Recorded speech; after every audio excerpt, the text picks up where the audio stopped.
Estamos pronto. Agora estamos gravando, então a gente vai começar nessa aula falando ainda, né, dando um aprofundamento sobre o Pentateuco. Então tem alguns slides aqui que eu vou apresentar para vocês, tá certo? Justamente para que a gente possa dessa forma nos aprofundarmos sobre esse conjunto dos 5 primeiros livros das Sagradas Escrituras, que é tão importante para nós. Então aqui nós temos a lista, né, do Antigo e do Novo Testamento, que daí a gente pôde, então, já nesse início, né, de aula, observar o Pentateuco contém os 5 primeiros livros da Bíblia. Tanto que a palavra Pentateuco significa justamente isso, 5 rolos, 5 livros. E são estes que estão de rosa no alto. O livro do Gênesis, o livro do Êxodo, o livro do Levítico, o livro do Números e o livro do Deuteronômio. Para os judeus, Pentateuco é a Torá, que é justamente o conjunto de leis, a legislação de prescrições para o povo de Deus. Os 5 primeiros livros da Bíblia, na sua versão atual, eles apresentam uma história linear. Vai do início do mundo, em Gênesis, passando por Abraão, que foi chamado como patriarca, né, como nosso pai na fé, e a escolha de Israel, até a libertação do povo na terra do Egito por Moisés. Ou seja, abarca do século XIX a.C. até o século XII a.C. Então, se a gente fosse colocar numa escala, né, de tempo, seria do século XIX ao século XII. Não da composição dos livros, mas do que trata estes livros, né? Do início do mundo, em Gênesis, até a libertação do povo da terra do Egito por Moisés. Sua forma final foi fixada por volta do século VI ou V antes de Cristo. E era o único rolo, daí o nome de Pentateuco, chamado de 5 escritos. Então era um rolo só, né, mas como se fosse 5 escritos, que hoje nós dividimos em 5 livros diferentes. Mas a forma final dele foi por volta do sexto século ou quinto, antes de nosso Senhor Jesus Cristo.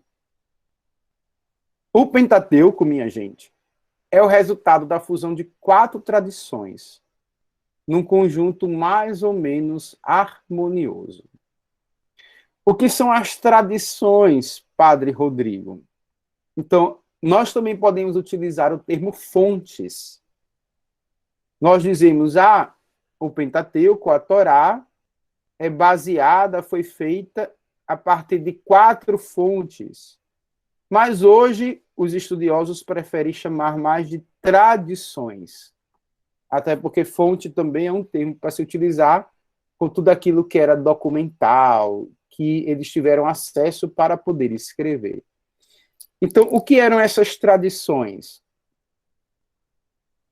Quando houve a composição de determinadas partes de cada livro do Pentateuco, a gente pôde observar que havia como que uma tradição por trás dela. Uma tradição cultural, com características que lhe eram próprias. E a gente observava que tinha um escrito que tinha uma característica e que tinha outro escrito com uma outra característica. Então, observava-se que vinham de tradições diferentes, de culturas, de pessoas que pensavam de uma forma diferente. Então, dissecando isso, nós conseguimos, então, observar que existiam como que 4 principais tradições desses livros, os 5 que nós chamamos de Pentateuco. A tradição javista, que é denominada pela letra J, a tradição eloísta, com a letra E, a tradição sacerdotal, que vem do alemão, né, porque estes estudos foram feitos, né, por alemães, certo? Então, por conta disso, se utilizou a letra P, que em alemão seria Priestercode. Eu lembro muito do inglês, né? Porque sacerdotal, lembro de sacerdote, que é padre, e padre em inglês é priest, né? E a tradição deuteronomista, que é representada pela letra D. Então, na formação do Pentateuco, nós temos 4 tradições: a tradição javista, a tradição eloísta, a tradição sacerdotal e a tradição deuteronomista.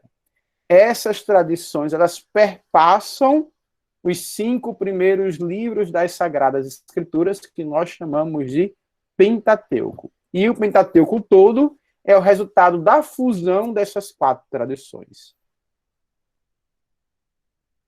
A tradição javista, representada pela letra J. Então, por que é que a gente chama assim? Porque a gente vai observar, por exemplo, que desde Gênesis, capítulo 2, versículo 4, essa tradição chama Deus de Javé. Eu vou explicar para vocês, né, o que significa a palavra Javé. Então, eu vou, daqui a pouquinho mais para frente, né, eu explico mais sobre isso. Padre, licença. Oi. Alguém compartilhou a tela, por favor. Compartilha novamente. Espera aí. Foi o Edilson Máximo.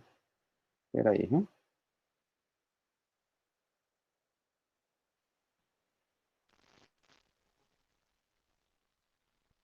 Voltou?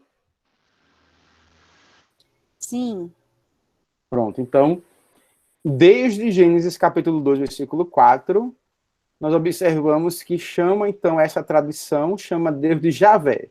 Por isso que a gente chama javista. Por quê? Porque essa tradição geralmente chama Deus desta forma. O local, sem dúvida, é Jerusalém, Reino Sul, mas a datação é discutível. No século X a.C., durante o reinado de Salomão, ou no século VII a.C., sob o reinado de Josias, ou ainda no século VI a.C., mas no fim da monarquia. Então, o local é Jerusalém, e a gente sabe que nessa tradição, geralmente aqueles que escreveram, da tradição javista, tinham a característica de chamar Deus de Javé. E aí tinham também características próprias, né? Que a gente consegue observar quando aquele texto é proveniente da tradição javista. Temos a tradição eloísta, que vem chamar Deus de Javé somente após Êxodo capítulo 3, 14. Antes, como é que chama? Chama de Elohim. El significa Deus em hebraico. Elohim seria o plural de Deus. Qual é o plural de Deus, minha gente? Deuses. Só que observe.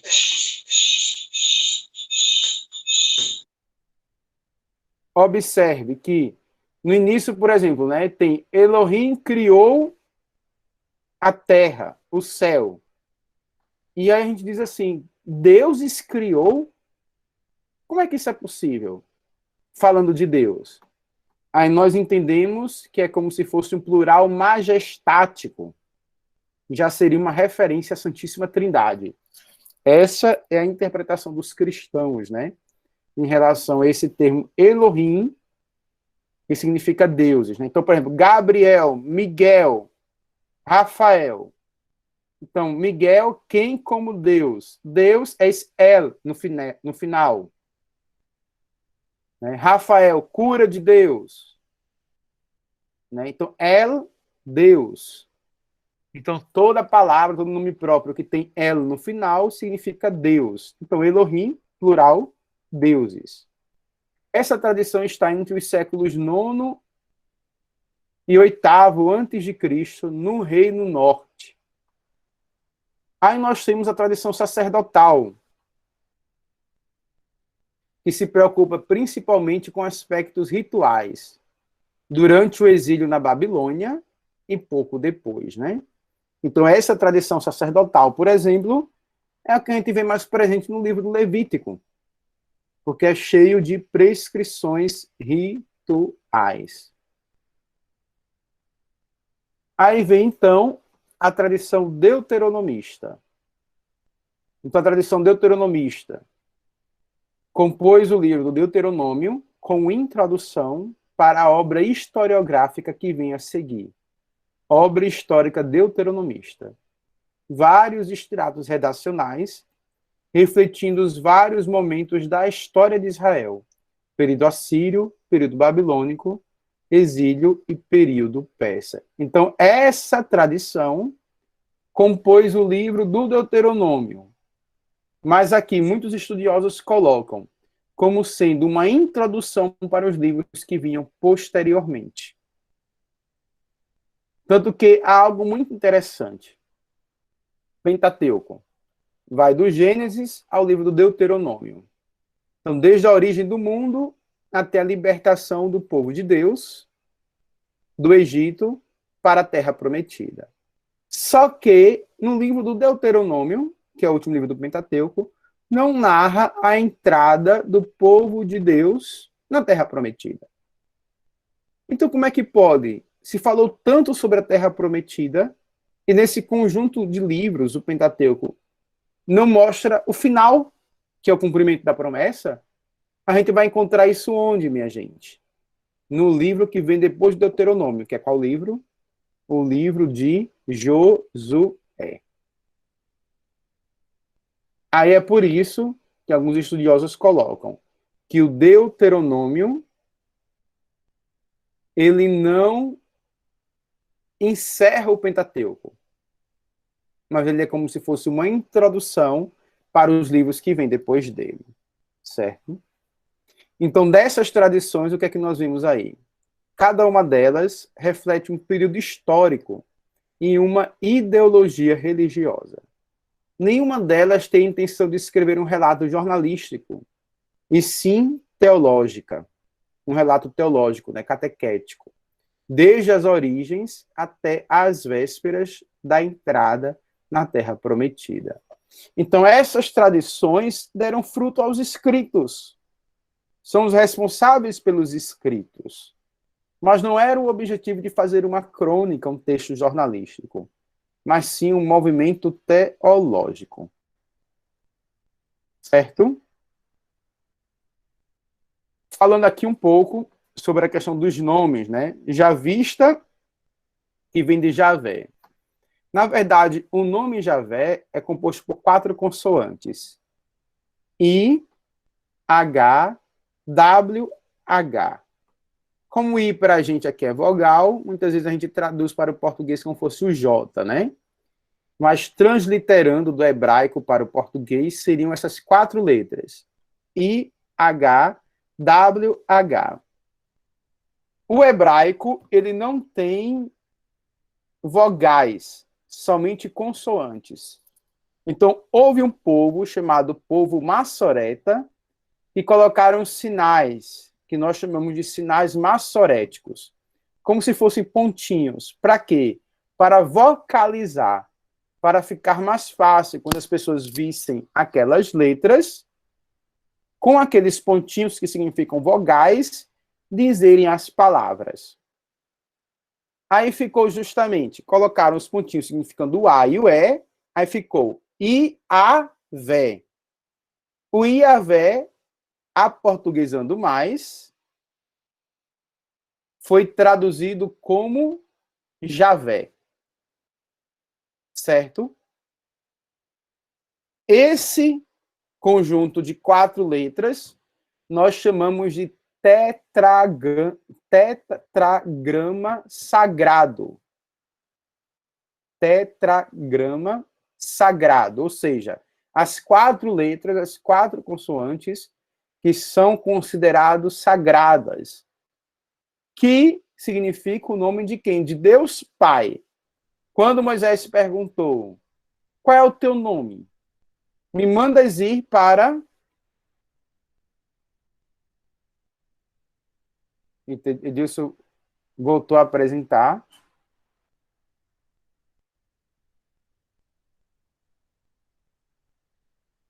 Eu vou tentar retirar dele, né, para poder voltar.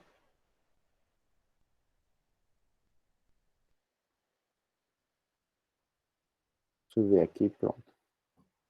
Consegui.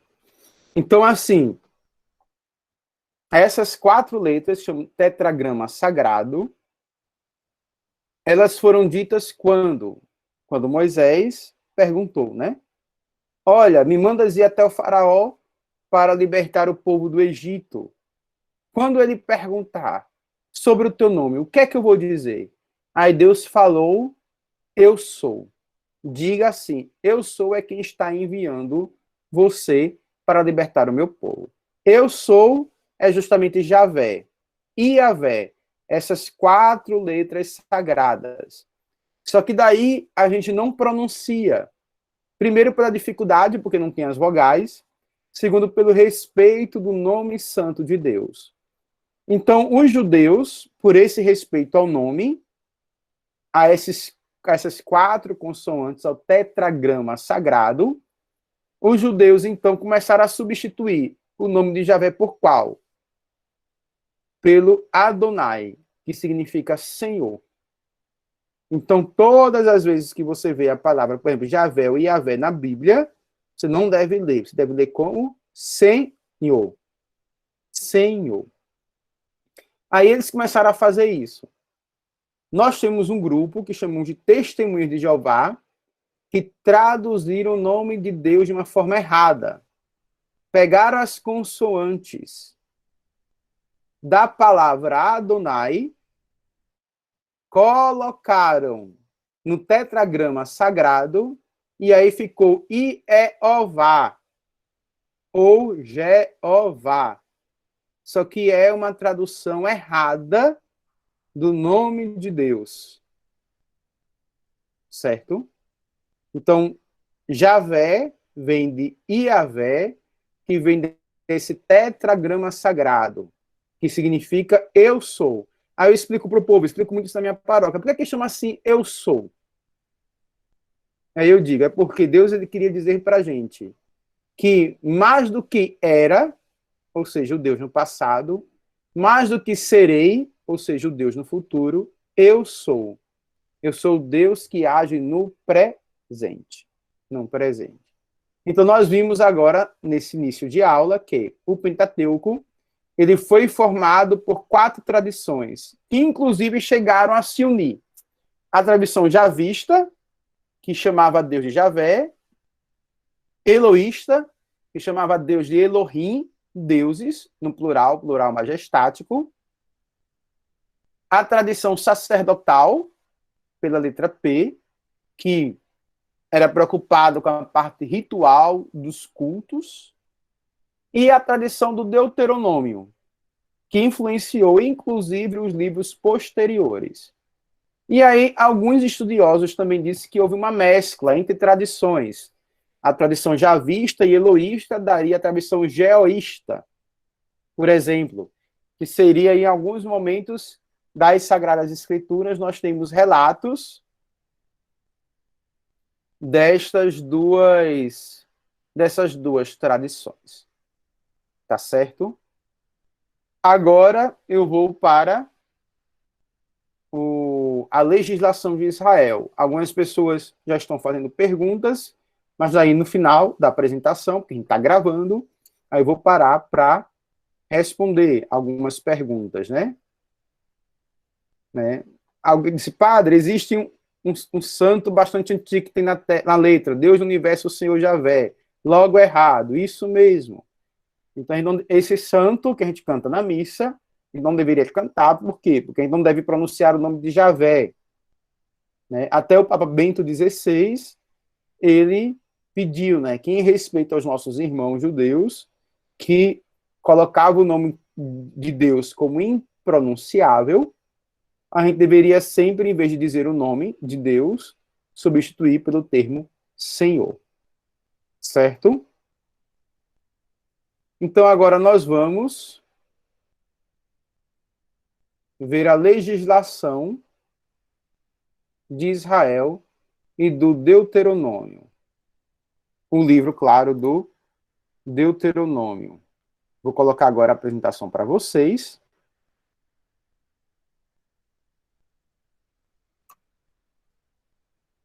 Por que legislação de Israel? Porque os livros, né, que compõem o Pentateuco, a Torá, falam justamente sobre a questão da lei, da legislação do povo de Deus. E aí, claro, a gente vai depois, mais para frente, entrar de uma forma mais clara, mais específica sobre o livro do Deuteronômio.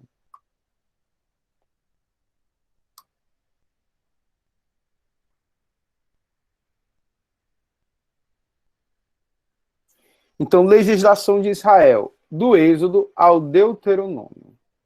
A legislação de Israel, ela é baseada naquilo que aconteceu no Sinai, que acabou criando uma tradição, costumes, uma cultura. O Deus que se revelou no Sinai, o Deus que deu um código de leis a partir da região do Monte Sinai.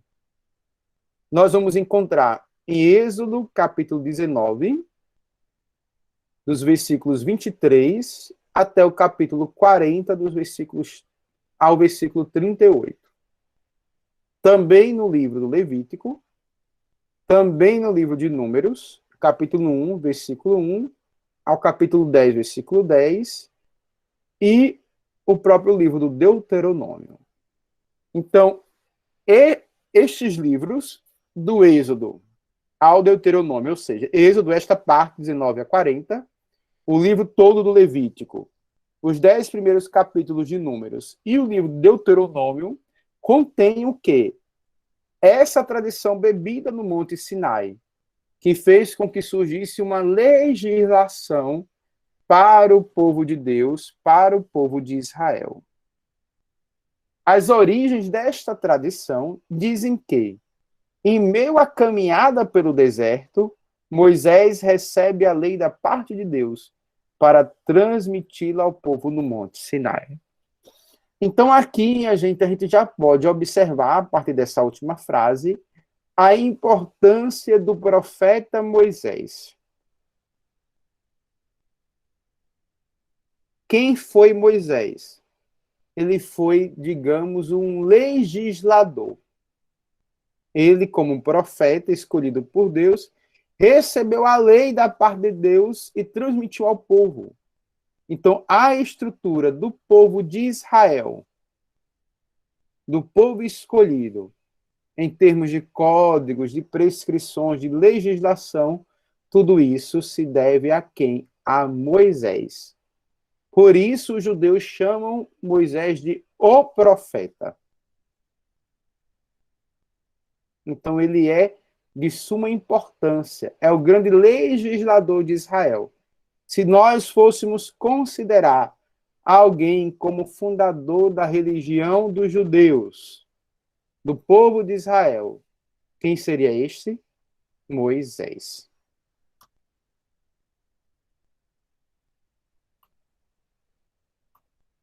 Então, este conjunto dos livros de Êxodo e Deuteronômio representariam uma única lei? Vamos lá.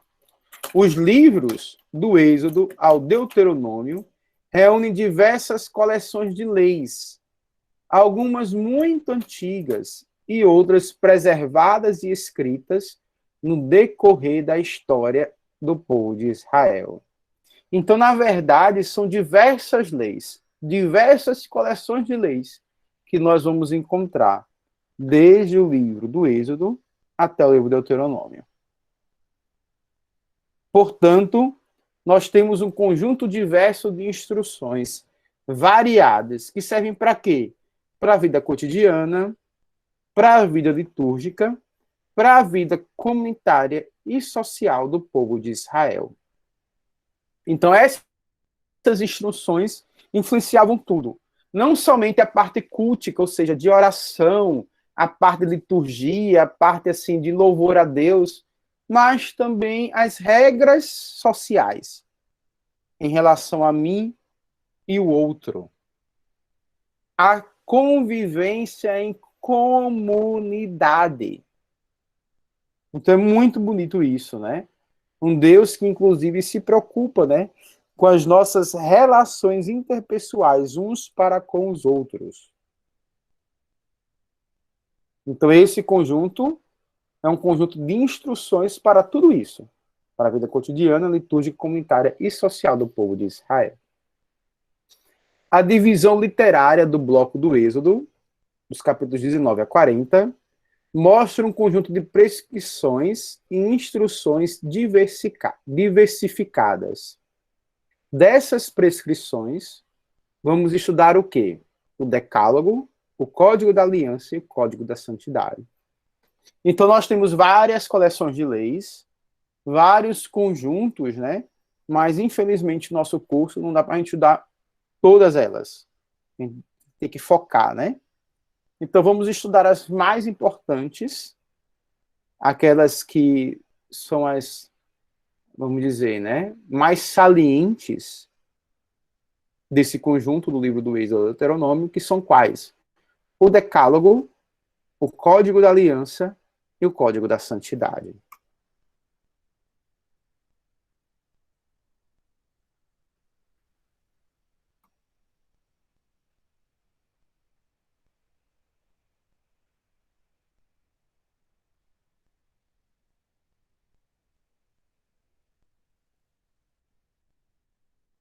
Decálogo e Código da Aliança. Então, no livro do Êxodo, nós encontramos o Decálogo, que também há no livro do Deuteronômio. Êxodo capítulo 20, de 1 a 21, e Deuteronômio capítulo 5, de 6 a 18. E aí nós temos o Código da Aliança, que vai de Êxodo capítulo 20, dos versículos 22 seguintes. Então, o Decálogo e o Código da Aliança reúnem prescrições que regulam a vida ética e moral, social e religiosa do povo de Israel. O conjunto dessas prescrições é apresentado como uma carta da aliança com Deus. Observe aí que eu coloquei o tetragrama sagrado, as 4, digamos, consoantes do nome de Deus. O I, o H, o W e o H. Essa aliança do Sinai compromete todo o povo que recebe as leis. Por que a gente chama de decálogo, minha gente?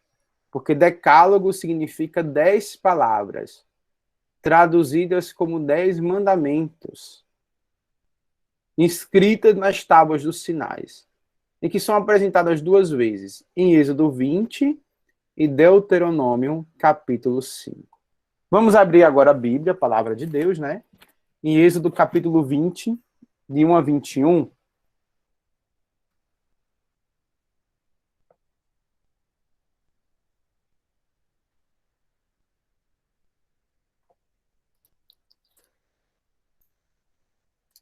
Êxodo, capítulo 20, de 1 a 21. Alguém que está com a Bíblia aí, por favor, poderia fazer a leitura? Ativa o áudio e faz a leitura, por favor.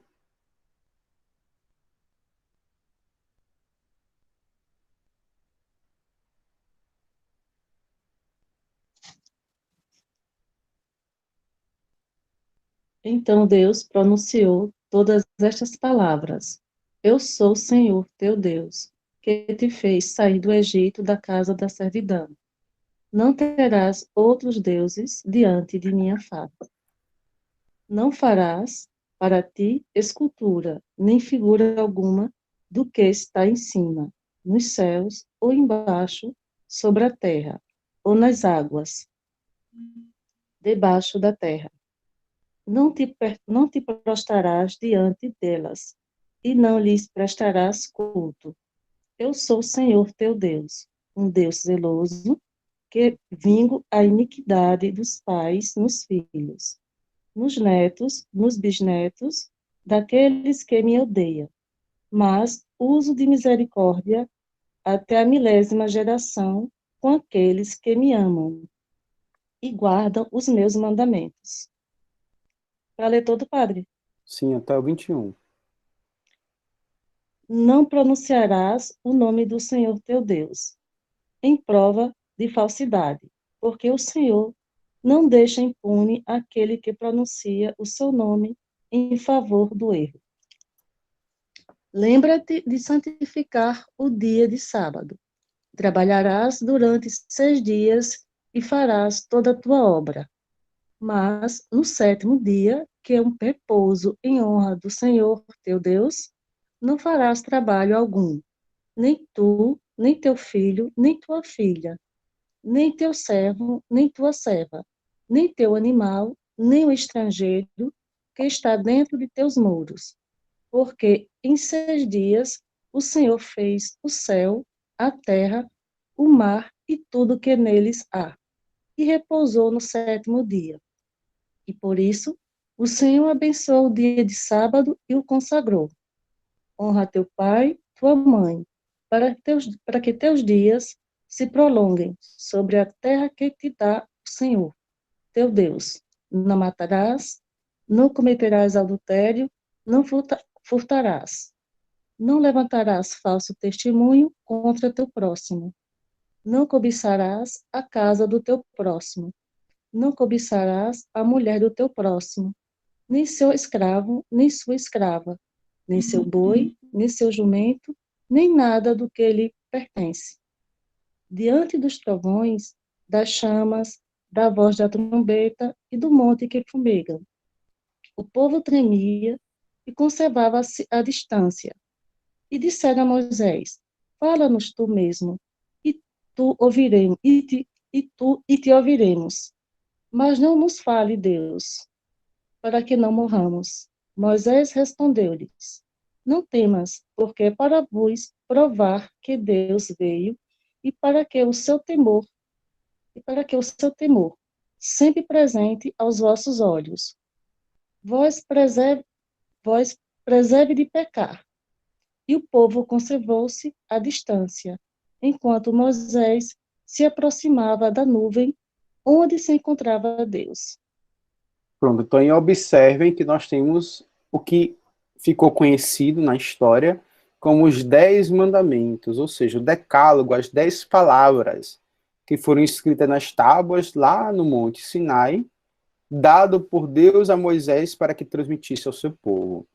Então, são prescrições. Não faça isso, não faça aquilo. Não matarás, não cometerás adultério, não roubarás, não cobiçarás aquilo que é do teu próximo. E nós, como igreja, até procuramos resumir, né? Tanto que hoje a gente fala assim de forma resumida, para que as pessoas consigam memorizar de uma forma melhor. Mas o decálogo está justamente aqui, em Êxodo capítulo 20, de versículos de 1 a 21. Do versículo 22 seguintes, nós temos um outro código, só que desta vez chamamos de Código da Aliança, que é um conjunto de prescrições, claro, que mostra o quê? Essa aliança, a aliança de quem? De Deus com o seu povo.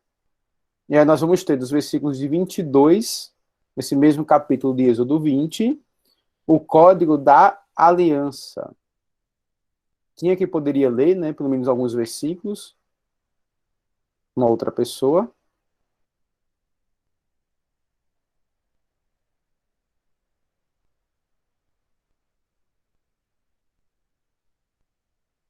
O Senhor disse a Moisés: assim dirá aos israelitas: viste como vos falei do céu, não farei deuses de prata ao lado de mim, nem farei deuses de ouro para vós. Far-me-á um altar de terra, sobre ele sacrificará os teu holocausto e os teus sacrifícios de comunhão, as tuas ovelhas e os teus bois. Em todo lugar onde eu fizer celebrar a memória do meu nome, virei a ti e te abençoarei. Aí observe, Continua? né? Se a gente for... Não, eu lhe agradeço, né? Mas se a gente for observar, ainda tem outras prescrições, né? No capítulo 21, lei acerca dos escravos, aí fala sobre a questão do homicídio, golpes e ferimentos. No capítulo 22, roubo de animal, o que fazer? Delitos que implicam indenização. Então, um código que demonstra que para ter essa aliança de Deus com o povo, não são somente direitos, mas também deveres de que o povo precisa fazer, né? Então, voltemos para os slides, né? Alguns fragmentos desse texto são bem antigos, provavelmente dos primórdios da formação das tribos de Israel, por volta de 1200 antes de Cristo, né?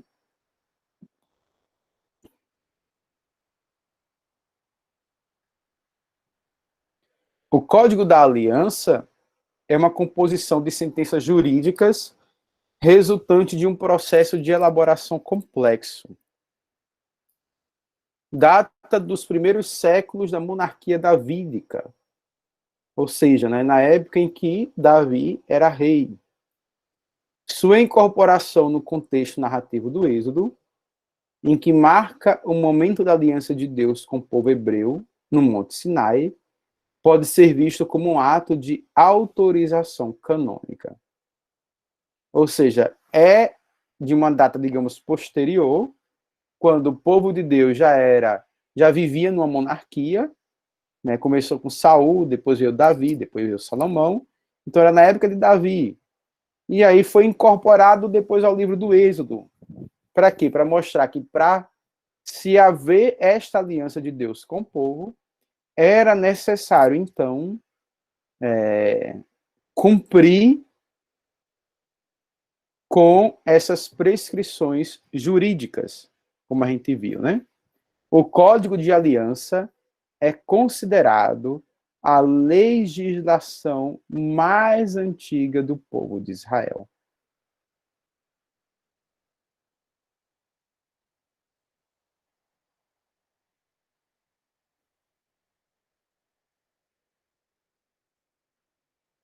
Código da Santidade, Levítico.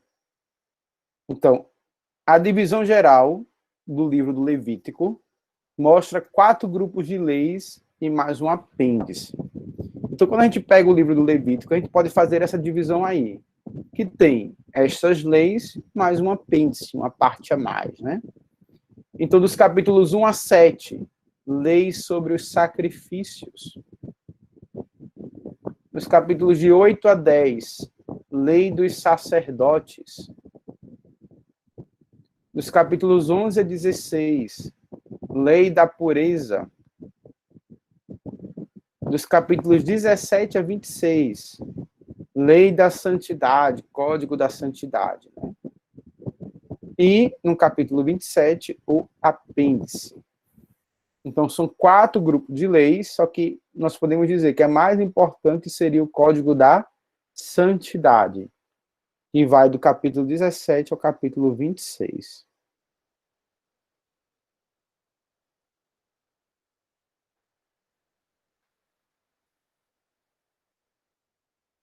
Seus autores principais, possivelmente, são os sacerdotes de Jerusalém, pois há muitas referências ao sacerdócio e ao culto nesta obra.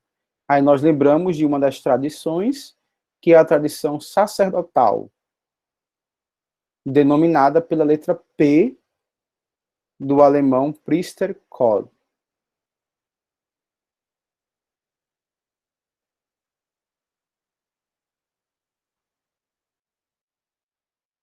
Eles provavelmente retomaram coleções de leis e rituais provenientes de tradições antigas do tempo da monarquia, ou até mesmo da época pré-monárquica. Reuniram e completaram esse material e deram forma final ao livro, acrescentando a fórmula: Deus falou a Moisés e disse. Então, quando você vê no livro do Levítico, essa expressão, essa fórmula, ela se repete várias e várias vezes. Da seguinte forma: Deus falou a Moisés e disse isso. Então, é como se fosse a autoridade mosaica perante aquela colocação.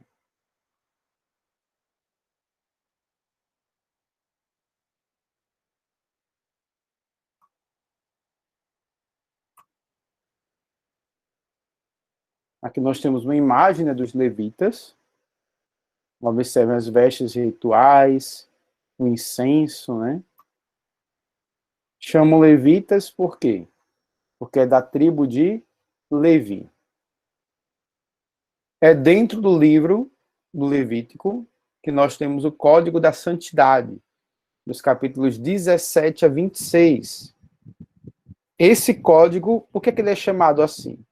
Porque nós encontramos nessa parte o refrão várias vezes, repetido, né? Sede santos, porque eu, Deus, eu, Senhor, vosso Deus, sou santo. Vamos ver aí Levítico capítulo 19. Abra aí a Bíblia. Em Levítico capítulo 19.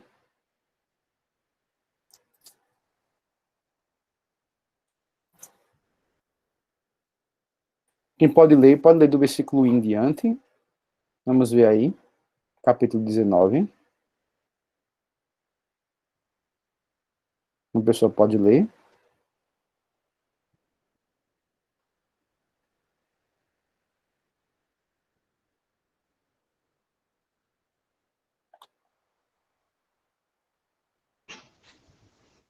O Senhor disse a Moisés: dirás a toda a Assembleia de Israel o seguinte: sede santos, porque eu, o Senhor, vosso Deus, sou santo.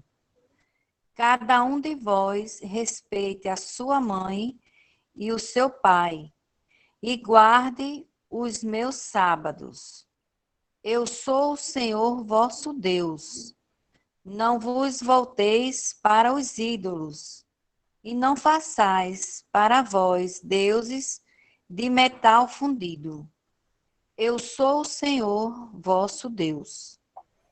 Vamos agora para o capítulo 20, versículo 7, para a gente ver, né, a repetição, né? 7. Santificai-vos e sede santos, porque eu sou o Senhor vosso Deus.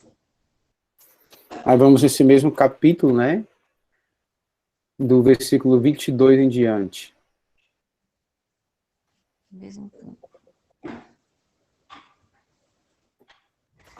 Observareis todas as minhas leis e meus mandamentos, e os praticareis, a fim de que não vos vomite a terra aonde vos conduzo, para ir habitar. Não seguireis os costumes da nação que eu expulsar de diante de vós, porque fizeram todas essas coisas e eu as abominei. Eu vos disse: possuireis esta terra, a qual vos darei em possessão, terra que mana leite e mel. Eu sou o Senhor vosso Deus, que vos separei dos outros povos. Para continuar, padre? Sim, até o versículo 26, por favor.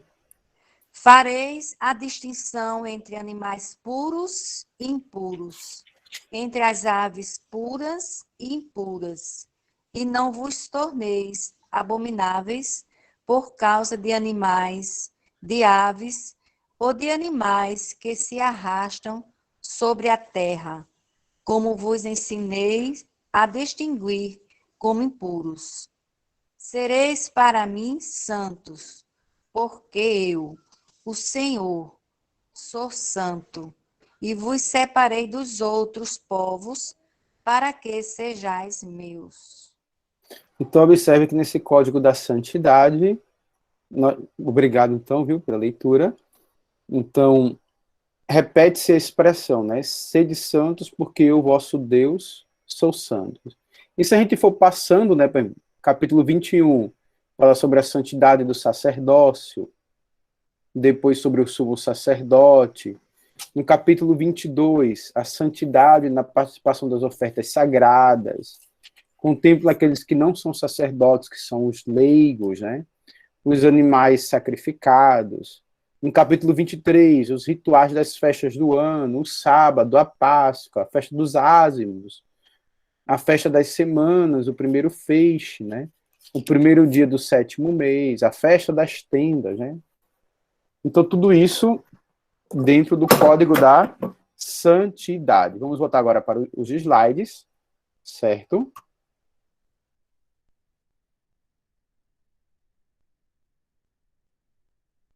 Que agora vem a entrada na questão do livro do Deuteronômio. Mas antes de entrar no livro do Deuteronômio, né, eu vou abrir um espaço, né, para a gente tirar algumas dúvidas e tal, porque eu acho importante, para que na próxima aula a gente já entre diretamente sobre o livro do Deuteronômio. Ok? Então, eu fechei agora a apresentação. Vocês estão me vendo, né, povo? Então, vamos lá, recapitulando, né? Falei sobre a questão do Pentateuco, e que o Pentateuco ele é baseado na fusão de 4 tradições. A tradição javista, eloísta, sacerdotal e deuteronomista.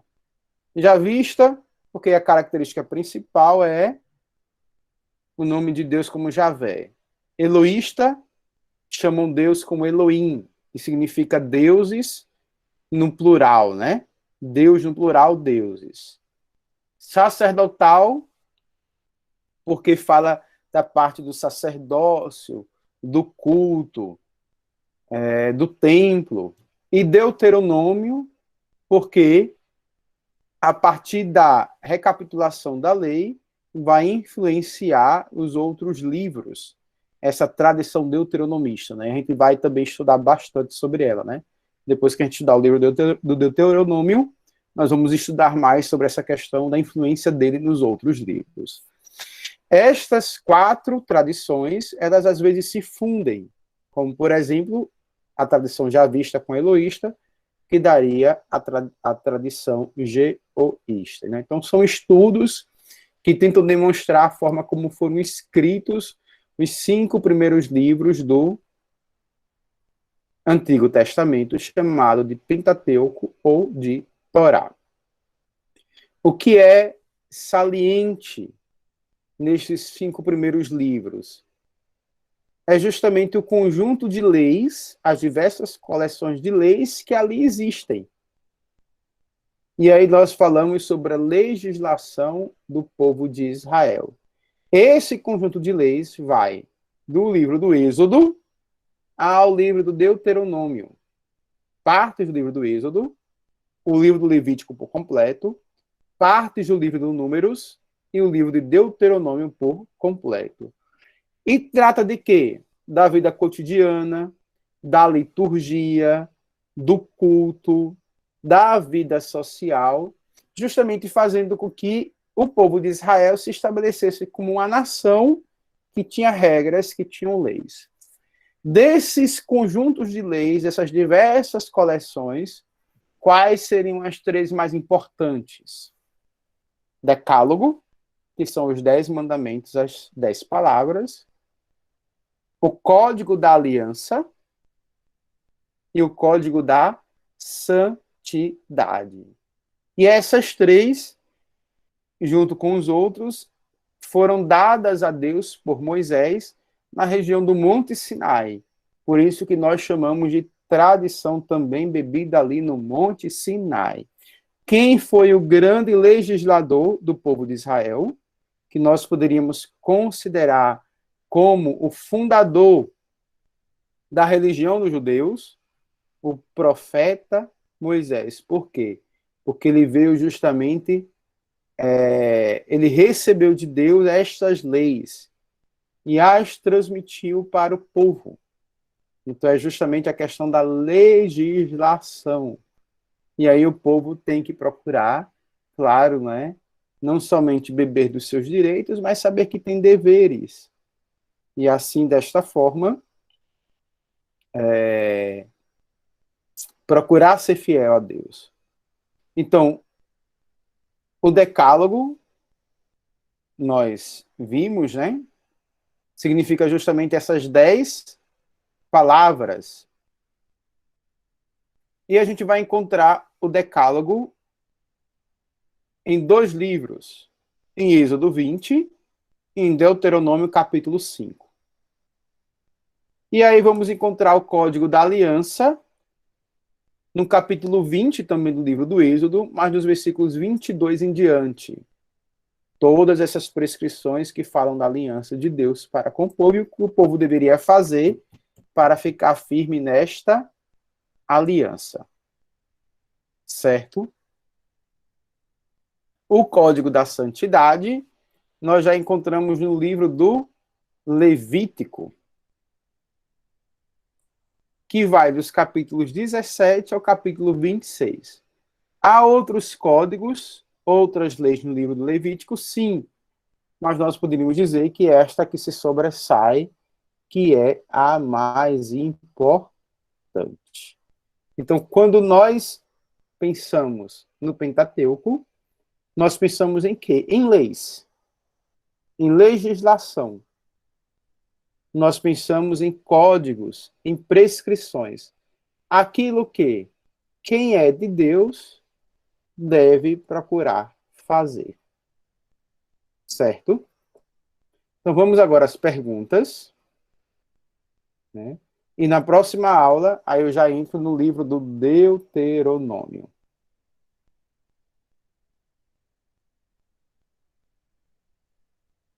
Quem quer fazer alguma pergunta, pode fazer. Acho que você pode parar de gravar, né, Karine? Porque daí a gente fica livre com a questão das perguntas, tá certo?